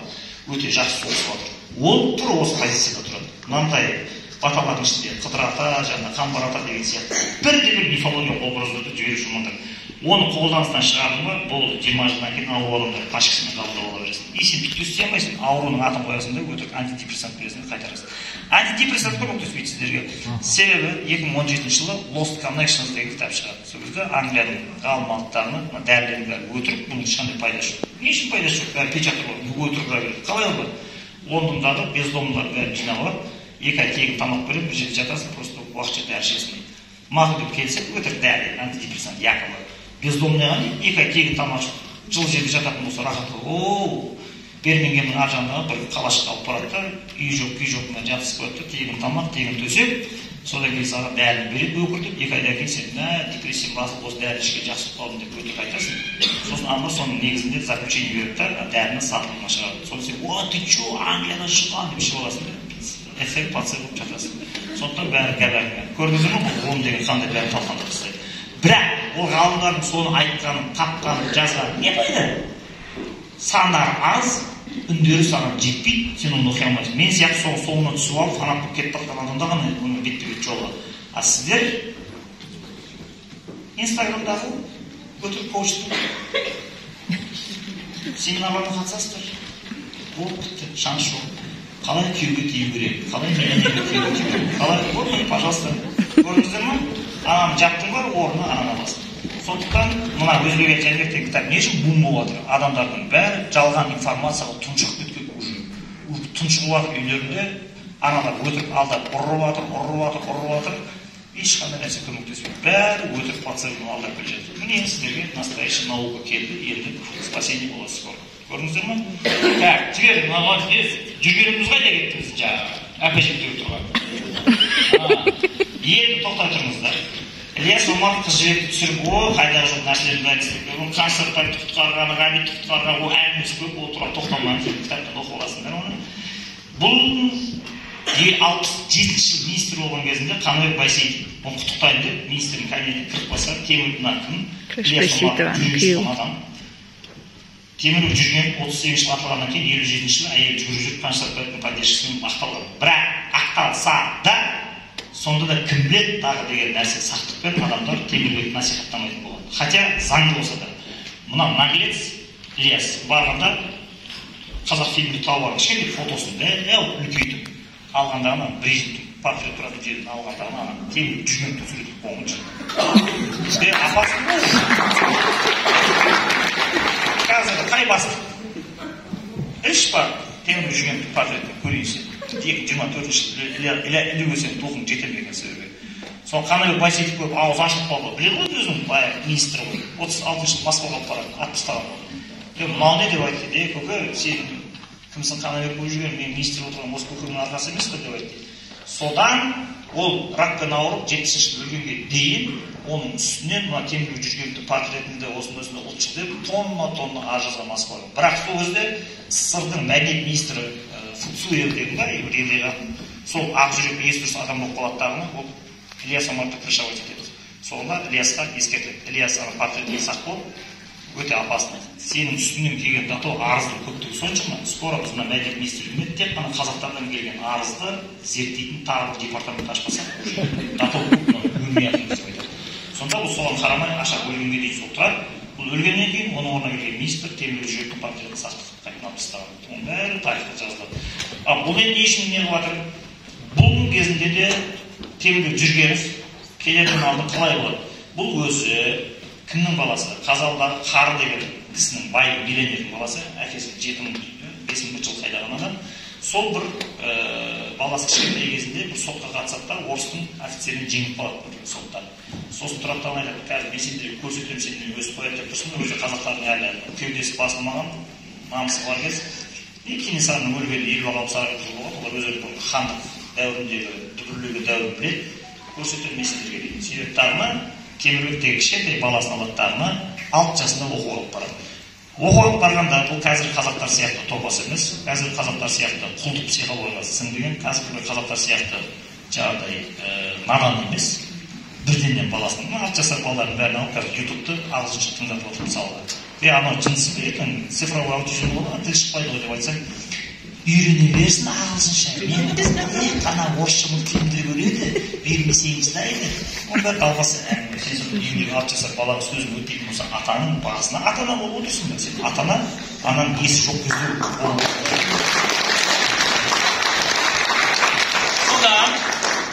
қарпыраттарының бұны орыс мектебіне оқса шустри болады, орыс мектебіне оқса заң законды біледі деп біздің орысқа алып бармайды. Бірінші молдаға алып барады. Сөйтті, молда болғанда жүрген біреу емес, атақты ғұлама ғалым Шахнаманы аударған, кімге алып барады? Қазалда отырған Тұрмағанбет Люкқа алып барады. Ол Бұхарада оқып келген. Сөйтті, түрекке давай мына баланы мынандай дайындайсың. Болды дейді, ол 4 жыл бұны оқытып, арабша, парша, ескі шағатайша судай қалып, не деген генийдің 4 жылдан соның бәрі сіңіріп алып. 10 жасында бітіреді оны. Сонда 10 жасында үйренген парсын үйреніп алып, 29 жасында Тәжікстанға министр болып барған кезінде тәжіктермен парсша переводчик сөйлескен. Мәлімдемелердің бәрін парсын тәжікше болады. Сөйтіп бұл 10 жасында толады. Норма ма? Норма. Көкірек хикметке толды ма? Толды. Енді жауап алмайды. Все аппарат орыс мектебіне салып, қашақ-қашаға 4-5 жылда бітіреттеріне соттасып, ана орыстардың бәрін қайтып орнына қояды 17 жасар бала. Қызықты қарасың, сен ақы кегін алдың, 10 жылдан кейін. Ол кітаптың ішінде бар. Мынау Даталов кейін министр болып келген кезінде принципиальный адам болған, мынандай жиналыстар отырған кезінде, министр отырған кезінде тек қазақша жүргізетін болған. Сол кезде ғана Қарағандыдан келген Орлов деген музыка зерттеуші отырып алып, Темірбек Жүргенов, товарищ Жүргенов, не болсын, мен түсініп отырған жоқпын, жиналысты орысша жүргізесің бе? Не дедім? Орысша жүргізесіңдер ме? Орысша сөйлейсіздер ме? Сен не деп отырсың? Кімсің сен бізге орысша сөйле деп айтады? Шаңыраққа қара, қайқотқа білмейді, тап етеді. Ана бейшара жерге тығып жіберді. Брусиловский айтады ғой, ана барыс жерге кіріп кетсе, мен ондай жиналысты қалай үндемей отыра бердім. Соның бәрі кітапта бар. Соны сөйтіп, аналардың бәрін өздерінің жекесіне ятып болған. Содан бұл не үшін керек? Келердің алдында 33 жылы қазақтар полный деградацияға ұшырайды.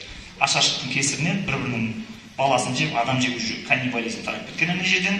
Сондықтан қазақтар енді ел болмайды, адам болмайды, мал болмайды, болып бітті. Бұларға Астананың да керегі жоқ, енді бұларға Тасбақаның да керегі жоқ, бұлар енді Россияның құрамына қосу керек, бұл тынық шығара бастайды. Сөйтіп тұрған кезінде Мирзаян не істейміз мына халықтың настроениесін қалай көтереміз дегенде Хабиб Мүсірепов қол көтереді. Мына Қазалының қазағы мына жерде отыр, кеше бар Тәжікстан территориясын бәрін сызып, тәжіктерді бәрін оқытып, Тәжікстан республикаға душармен соғып кеткен бір қазақ бар, 30-ға толмаған кезінде.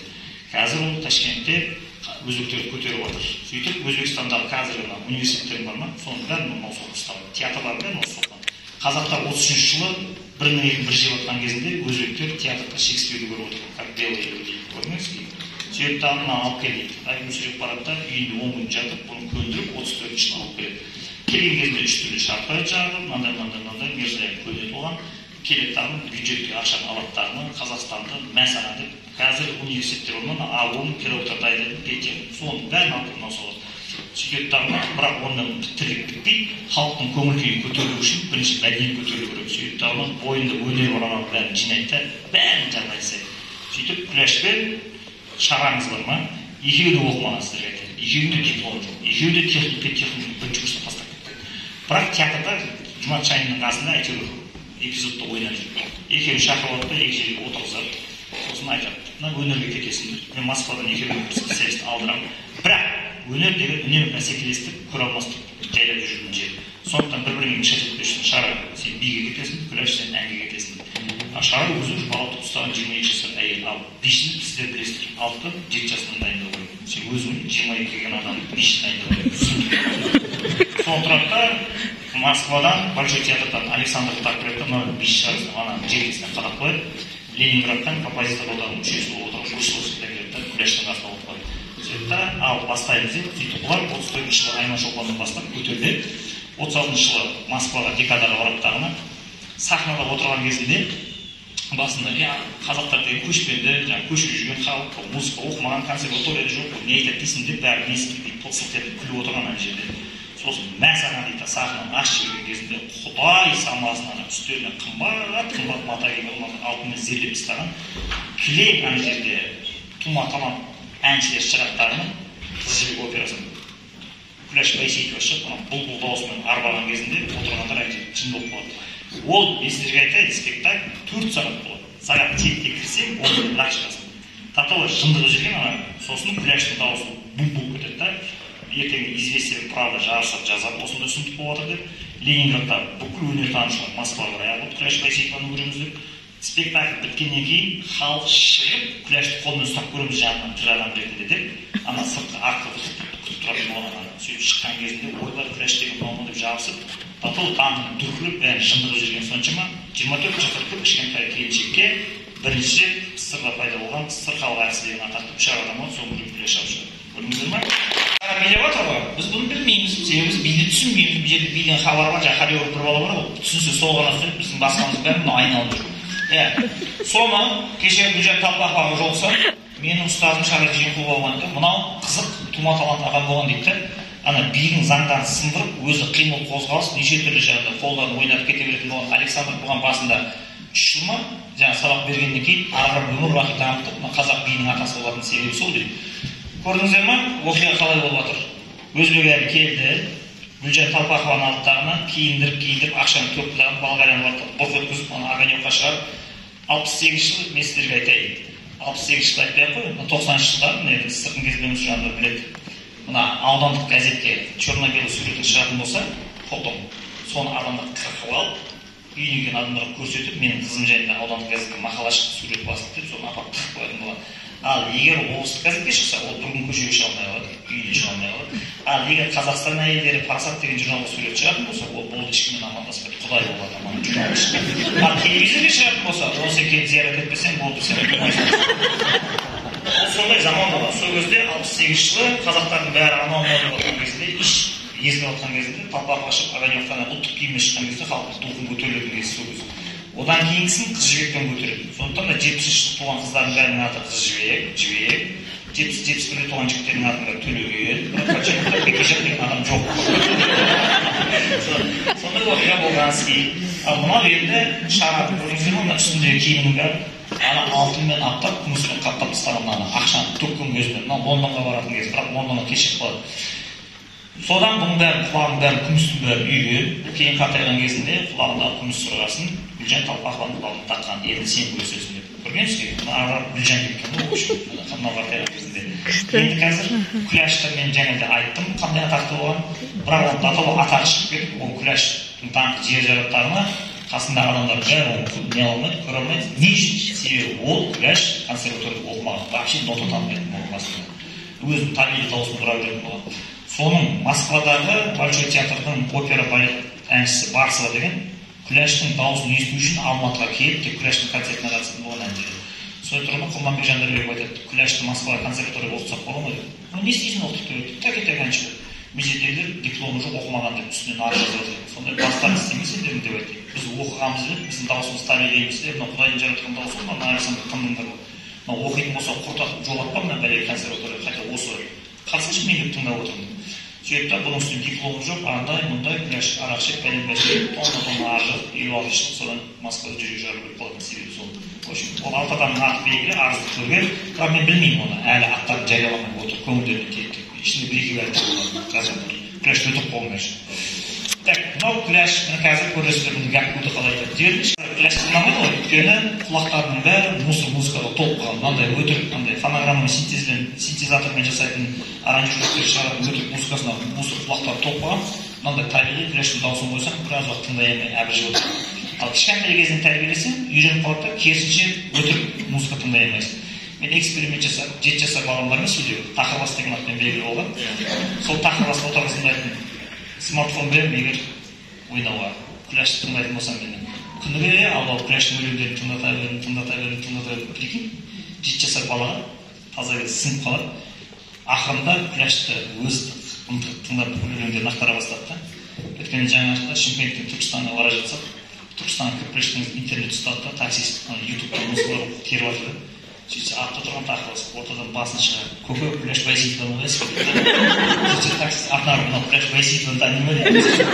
Бұл деп жазсаң шығады дейді ол.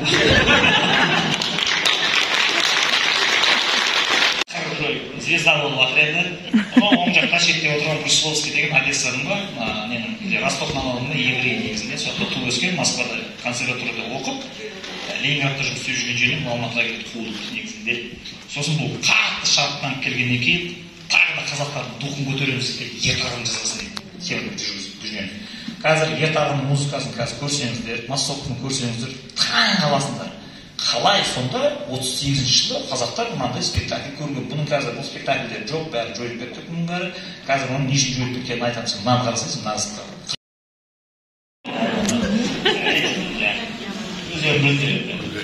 Очень бұл келеді тағым, запись өздеріңіз көріп аласыздар. Мынау келіп, бұл запистің әдемі түсіп қалатын себебі, екінші дүниежүзілік соғыс басталды тағыны Ленинфильм мен Москваның бәрі қашпай ма эвакуациялап Алматыға кезде олардың бәрін жағдайын жасап жүрген Қаныш Сәтпаев. Сосын олар 90-шы жылы Ленинфильмнің директоры Эзиш деген қазақтың зиялыларын бәрін жинап алады. Біз сендерге қарыздар болып қалдық, сендер жағдайын жасадыңдар. Давай бізден сендерге фильм түсіріп дейді тағыны патырлап түсіретін себебі сол. Сол кезде ертағынан видео сақталып қалады. Яғни ызғылық емес, бәрі сұмдық киімдермен бітіріп тастаған, бәрі қазақша өнер. Бұл енді өнер нағып өліп қалды дейсіңдер ғой енді. Қайда енді күләштің шәкірттері қайда, шараның шәкірттері қайда, мынаның шәкірттері қайда, нағып спектакль жоқ, нағып біз көрмейміз. Көрмейтін себептеріміз. Енді міне әкесі өлгенде естіртейін. 60-шы жылдардан былай қарап, қазақ мектептерін жабу, орыс мектептерін ашу деген бәле болады. Сөйтіп тағын мынау отырған актрисалар мен әртістердің, жазушылардың, қайраткерлердің бәрінің баласы қазақ мектебіне барайын десе мектеп жоқ. Сөйтіп орыс мектебіне бере береді. Орыс мектебіне барды ма, болды. Обратная связь болмайды. Екеуінің араңда культурный байланыс болмайды, рухани байланыс болмайды. Сен үшін аяулы, қадірлі, қастерлі нәрсенің бәрі орыс мектебіне оқыған балаға күлкі, мазақ, ойын әншейін. Сөйтіп тағын былай қарап кетеді. Мысалы қараңыз, Ілияс Омаровтың баласын қазақша оқыта алмады. Жоқ, орысша оқыған баласы. Атақты футбол комментаторы бар ма? Тыстығын кезіндегі орысша Ілияс Омаров. Сол Ілияс Омаровтың бел баласы. Оны ұлтшыл осы Жамбылдың топырағынан шыққан Бауыржан Момышұлы баласын қазақша оқытамады. Бақытжан орысша оқытады. Қайта Бауыржан оны жылдар каникулы бурны ауылға жібере беріп қазақшасын қалыптастырып, Хартайған кезінде үйреніп болды. Мұхтар Әуезов бар, баласы орысша оқыды. Хартайған кезінде жасы 50-ден асқан кезінде қазақша үйреніп, былтыр декабрьда көрдім Мұрат Әуезовті. Қазақша судай қазір. Өзбек әлженіп та сөйлеп төбеш. Тойдың қалай болатын дейді. Андай істейді ғой. Сөйтіп тағып, сәлем салдырады. Той жасап, бәрін қазақша істеп тастаған ғой. Көргенсіз бе? Енді бұның 85-ші фото ғой. Бұл 76-шы жылдың үлкен Ниетжан үйленген. Ниетжан үйленген кезінде мен барып сөйлестім, как осы шығар. Онан жерде Ниетжан бар ма екен? Жоқ, керек жоқ. Одан кейін бар ма екен? Жоқ, керек жоқ, артық айтасың. Ниетжанмен барып сөйлестім. Сол кезде айтады, 76-шы жылы мен үйленген кезде бір қазақ мектебі жоқ. Бәрі орыс болып, қазақша сөйлеу западлы, домбыра ұстау западлы. Қазаққа қатысты бірдеңе жүріп кетсем дейді, маңгет анау қалбейді деп айтады. Біз орыс болып тұрғанбыз. Мен дейді, әкем алдыдарын дейді, қолын партнері барды да, размерді әйелін бірге алып, қазақша киімді мынандай тікті да, басына сәукеле кигізіп, есіктің алдына алып кетті дағыны, шишкаларын бәрін алып тұрғызып сәлем салдық, филармониядан бір жыр шалдық дейді, ана жерде домбырамен. Сонымен кейін қазақша түсінбейді, шабақ болғанда сәлем салдық. Біткеннен кейін давай кетіп той болады дейді, 4 бөлмелі үй алып барады. Айда соны 4 бөлмелі үйде той жасады дейді. Сол тамадан тағайындады дейді, Мұхтар Шаханов дейді, мықты қыздырамады дейді, ішкі спектерде тамадан нашар ауыстырыңдаршы дейді. Ауыстырған қандай жақсы. Мынандай тамада келді орнына дейді. Енді сөзі өзі симпатичный, әдемі жанып тұрған жігіт екен дейді. Орысша, қазақша, анекдот, анау әзіл, қалжың, юмор. Қыздарды ойнатты, қыз келіншектер бар күлкіден құлап атып ана жерде. Бір кезде түйенің жүрісін салып, ана общем той деген потолокқа барып, енді ана действительно тамада атын болғай дейді. Все женщинами басқаларға айтып, қандай жігіт деп әйелдер бетін басып. Мен қызық көрмеймін, йығылған тамада ол десем, ол тамаданың аты Нұрсұлтан Назарбаев дейді. Сен біздің Нурик істейді тамам соны. Басқа направление сол карьерасын қуа бергенде бар ғой, қазір уже ақсақал болып отырады енді кісі тамадалардың бірі болды. Адам не то жерге қолданасың да өзі. Мына үлкен бұл ниетжан, мына жаңағы тамададан алған әсерін мен бөлісіп отырып. Үйтіп жүргізіп деп айтып отқан сәті, бұның жаңағы ең қызық маған айтып берген естелігі, әкемнің кейін пенсияға шыққаннан кейін үйде отырып. Білесің ба, мен 31 жыл комсомол бірінші секретары Алматыға келген кезде орыстарды қалай сындырған деп десе. Естеріңізде ма? 90-80 жылдары қалаға барсақ, аты Гүлмира, Гүлжан деген қыздар уже қазақша атын айтып запал болған Гуля деп танысады. Бәрі Гуля, Маша, Саня бәрі, Санжалардың бәрі, Санчо, Манчо, Зора, Таша бәрі осындай, Коля. Сонда отыраттағыны, қазір бесіндер көрсету дейді, комсомолдар орыстардың бәрі жинап отырған, сенің атын кім дейді оны? Константин дейді. Молодец, Константин, мен сен сондай жақсы көріп, саған қазақша әдемі есім беремін, бұдан былай сенің атың Көтібар болады. Сенің атың кім дейді? Менің атым Михаил, бұдан былай сен Майөтен боласың. Сенің атың кім? Менің атым Мария, бұдан былай сен Маумасгүл боласың. Жиналыста прямо Көтібар пәленшеге, ваша мнение? Аналар бір жыл оқып, қойшпенікте Торғайға ауысқан кезінде, өзбек қайда? Мен сонда дейді, Торғайға ауысады. Үргенский, Торғайға жүрген кезінде, 72 жылы фестиваль болған кезінде, Шахан Шәмші Қалдаяқты алдырады жерге сөйтті, маған гимн жазып бересіңдер арқалыққа арнап тұрсы. Өзі Шәмшінің айтады, қатырып мен өзбек менің қалыма арнап ән жазып беріп деп қойды, жазатын түк жоқ, жерін бәрі балшық деп айтады кезде. Онда мәс ағам дейді, ондан қамай. Өзі жаңа, сен шақырып барсаң Шәмші отырып бөлмесінде, аны төніп сөйлеп отыр, хоп деп отырып, апарып екі өлмір кабинетке апарып құттап қойып шәмін. Күнге барамын есік ашып, ол ән дайын ба деп айтады. Анатолий ән шыққан жоқ. Неге сәл шарт демейді. Сен магазинге барып келсейші деп айтады. Сен өтірді ғой, сен айтпа деп айтады. 12 күн бойы магазинге бардым дейді. Біздермен тасыдым. 12 күн ғой, басып есікті ашсам. Ана айтып өзбек әкем мені босатсын дейді. Не десе шығардым әнді. Сол Алматыға келгеннен кейін әсет бесеуікті жоқ қалмай ма Шәмші? Сол кезде олар әсет өзбек арқалыққа шақырса, әнің қалтаңда дайын тұрсын, ана жынды қамап қояды деп. Қойып бізге шатасың. Содан мына екі красавчик істеп жүргенде енді Шәмші до конца өзінің принципіне кетті. Макс қазір қатарған кезде сәл-сәл антеннасы келістамаған жерде. Бірақ жас кезінде кеткен еңбектер енді орасады. Сонымен арқалыққа үйге барады да не бар? Қазір әншілеріңіз дайын ба? Салтанат апай, әншіңіз дайын ба? Онда қазір қосылып өлең айтасыздар. Шығып әнді жанды жүрде. Көп жерде кісінің көңіліне қарап өтіп әншілерді қарап өлең ана жерде. Мынау айтасың шықты. Мынау Торғай әуендері мынаны не үшін көрсетіп жатырмын? Бұда біреу бар. Ол соңғы 30 жылда қалай біз тақырға отырдық. Себебі бізді конкретно алған. Әуелі экономика, сосын мәдениет. Тұратындар айналайын. Экономиканы көтеріп алайын, сосын көтеріп. Бұл жерде негізі бәрі керісінше болған. Бұл бірінші мәдениет реттеп алайық, одан кейін келсеңіз. Мына әншілердің бәрі бүкіл Қазақстаннан жинап, бәрінен квартираны кәдімгі таратқан бұл нан таратқан сияқты. Соны ана театрда ашатын кезінде 21-22 жасар әртістер келеді ма, бәрінен бұл комнатаны квартираны тарата береді. Тек қана өнерді ойланып, басқа да шаруалар болмасын деп.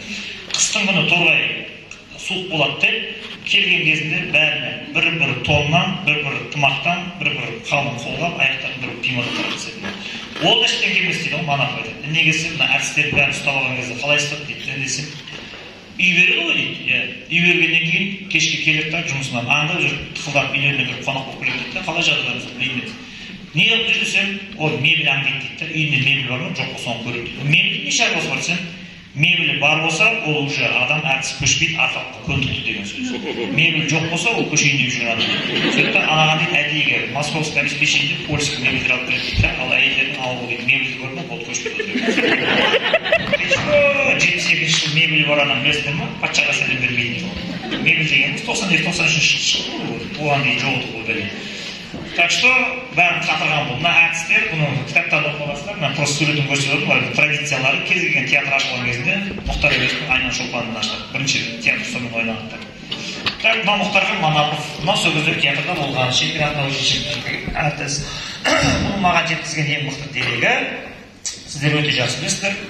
Наурызды пәленше алып кетті, наурызды түгенше алып кетті деп айтып отырады ғой. Бәрі соны өтірік талмаса, наурызын подробно айтып береді.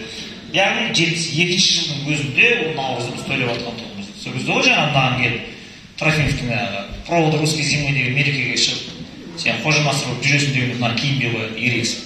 Сол мынаған ерексің десең, 43 жыл менің әкемді Халжанды атып тастаған Советский Союз дейді. Сосын мектепте жиналыста отырған кезде мұғалімдер мына Халжанның баласы деп көрсететін тұғын дейді. Содан менің ішімде кек қақпап кеткен дейді. Мына советский чиновник көрсе не ойнайды дейді. Қызық адам. Соны тек бірақ өзбек әйеліне ғана уважать етемін дейді, қалғандар бәрін құқтай береді. Немене олардан қорықпайсың десең, Сеев Шекин атындағы театральный училищені бітірген адам өзі де құдай дейді. Сен бір уақытта Давженко, Ташкент Өзбекфильм, Мосфильм, Ленфильм сен киноға шақырылды сол кезде. Соны мен өзбек әйелінің шақыруымен келгенмін жерге дейді. Сосын енді десем, соны тұрттағына келді дарым маған тоқтай тұр деп айтты. Бүгін қанша число? 20, ертең қайсы? 22. Көрдің ба наурыздың ертең 22-сі. Не қыласың? Атын оларға бер, заты бізде қалсын. Мен ана 26 жылы наурыз тойлауға тыйым салынған деп айттым. Егер тойласақ наурызды екеуміз соттайды қазір алдар.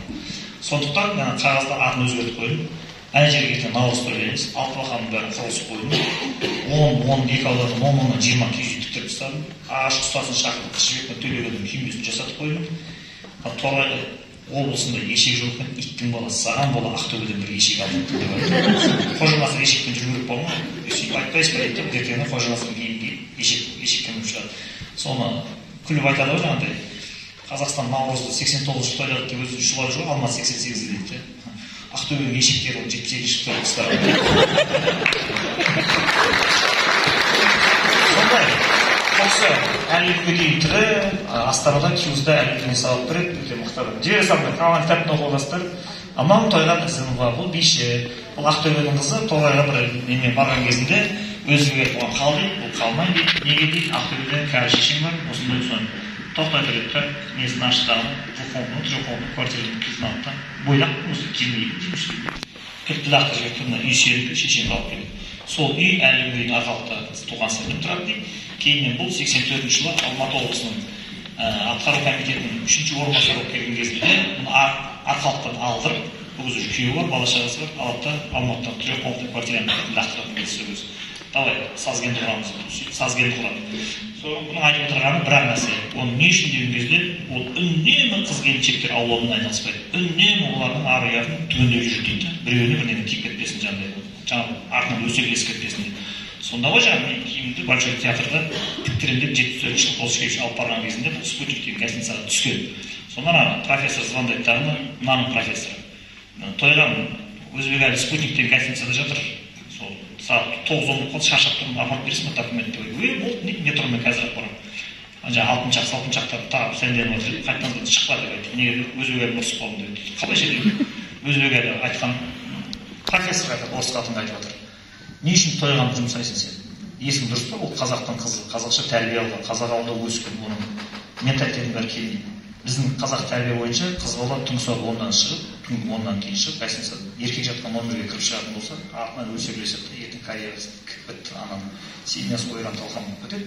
Сондықтан тойға шықпайды. Документті кейбір болсам өзің айтып білесің, сонымен болды. Өзбек әлмен отношение үзбеймін деді, аман жасады деп айтады. Көргенсіз?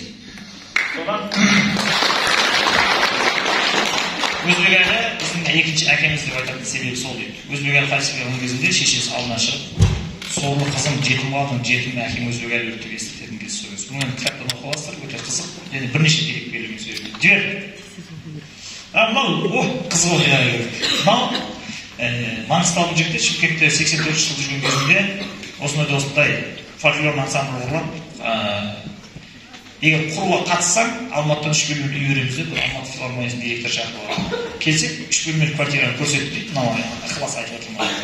Мына сенің үйің болады. О деп, Алматыдан квартира аламын деп шарттанып жұмыс істеп жүрсе, бір күні қараса, анамның да үйі сол дейді. Анамның да үйі сол дейді. Бәрі менің үйім деп айтады. Сол бастыққа барады. Ай бастығы, мынау что за афера? Бәрімізге бір үй көрсетіп жүрсе. Біліп қойды ғой бәрі. Сосын директор айтты, негізі шындап келгенде ол үй жоқ қой, ең сол отыр, оны өзбек Жәнібек маған. Бірақ оны білесіңдер ғой, сөзінде тұратын жігіт, сондықтан үй болады деп айтты дейді. Содан тағы да бір нәрсе көрсетейінші дейді, видео шықпай қалды. Мынау айтады, сен білесің ба дейді, сол кезде жаңағы ою тесма дегенге келдік жаңағы.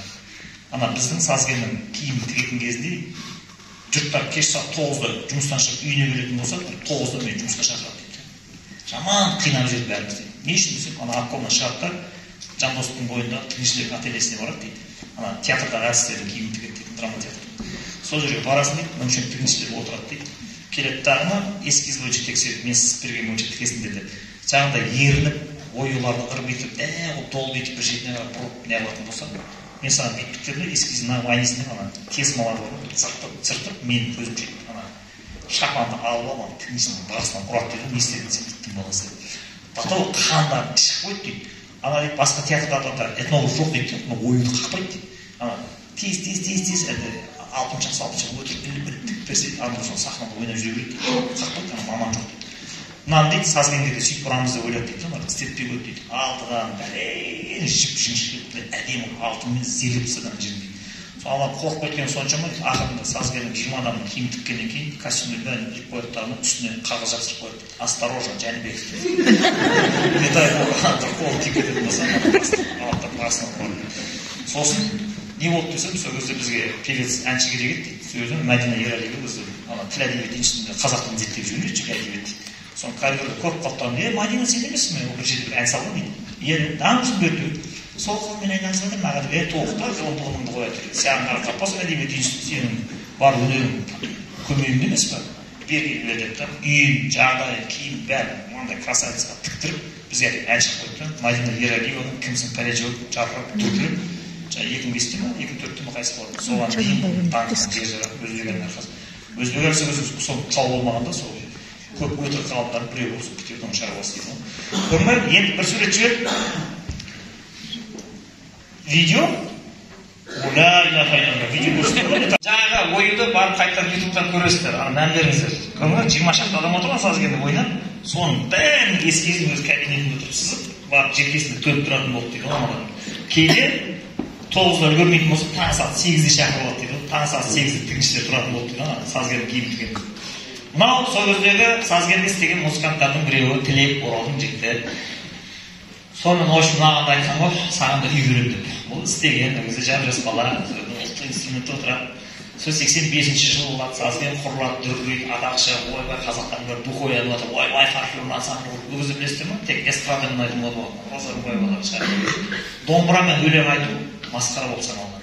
Сол кезде мына шеттеріне шыққан ғой, мен саған көрсетемін.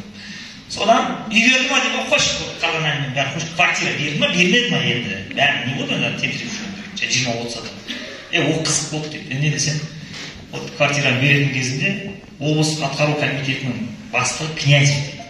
Первый секретарь орынбасары. Ал оның 3-ші заңы өзбек әлі. Сол Князев 36 квартира дом солды, 85-ші жыл. Алды да ортасынан бөлді да, мына жартысын өзбек әлінің филармониясы болады, жартысын мен аламын деп айтты.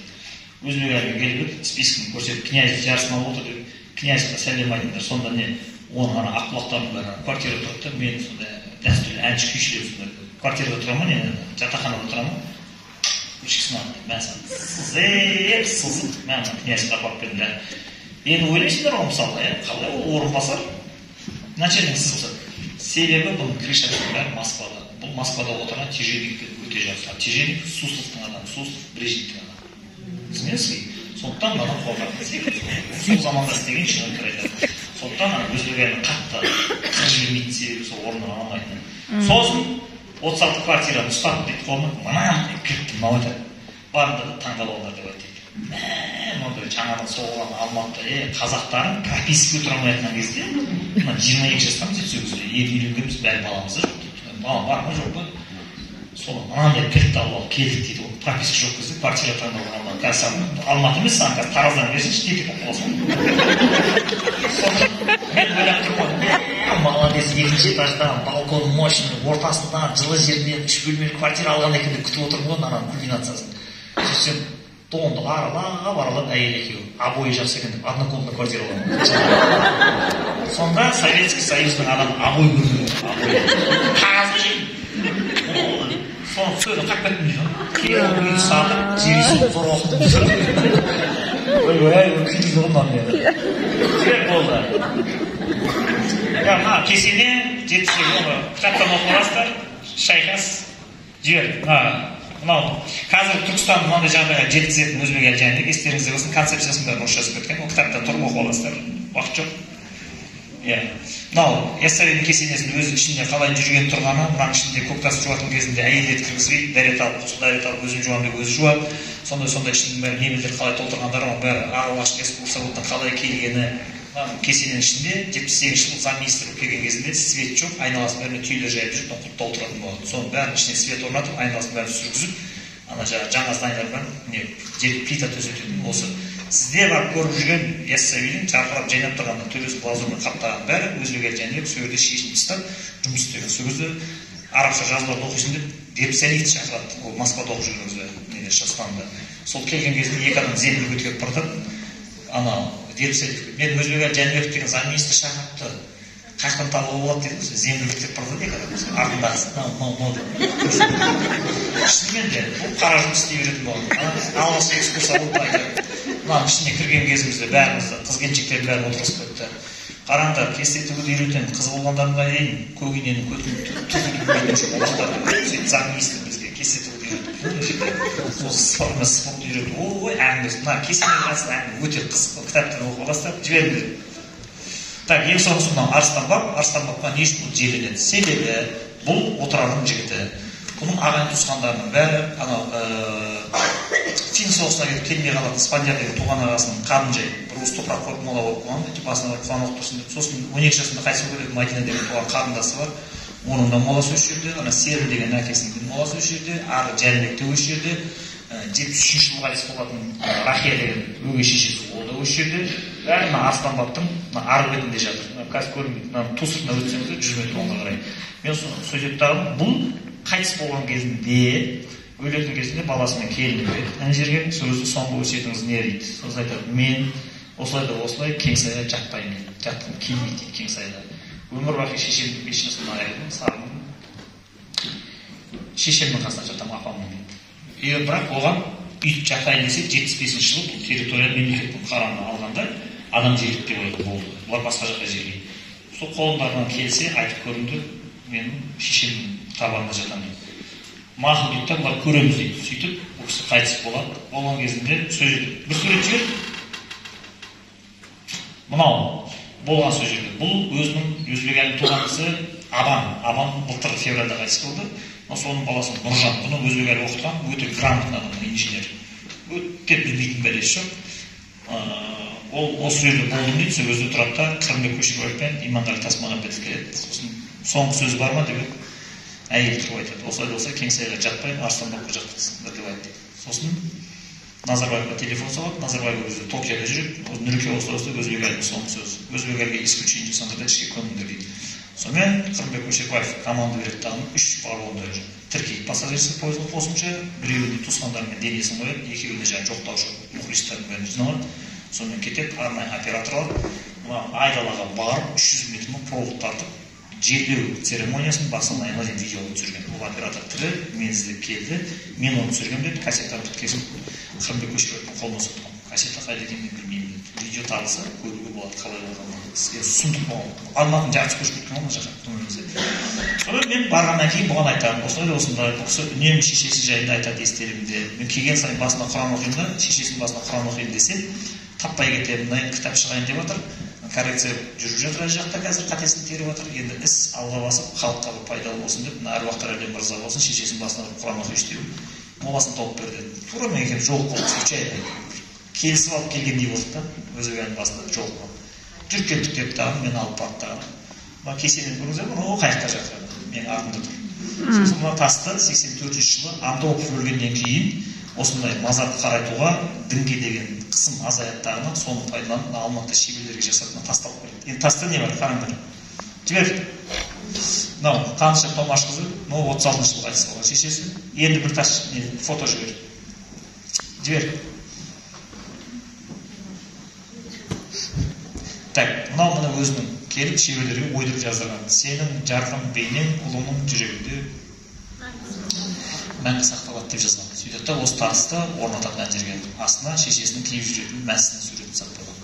Сөйтіп, бұл кісі мына жақта жатыр, мынаның арғы бетінде баласы жатыр. Сөйтеді да ана жібер келесі сурет. Сонымен Шанжархан октябрь айында кітап жазып біткеннен кейін болды. Енді бәрі удачно болсын. Дейді да өлі разы болмай, тірі баймайды деп басына барады. Тағы сурет жібер. Мына сөйтіп Шанжархан басына барады да Құран оқиды да осымен Өзбекәлі және Майдан деген кітаптың презентациясы тараздан аяқталады.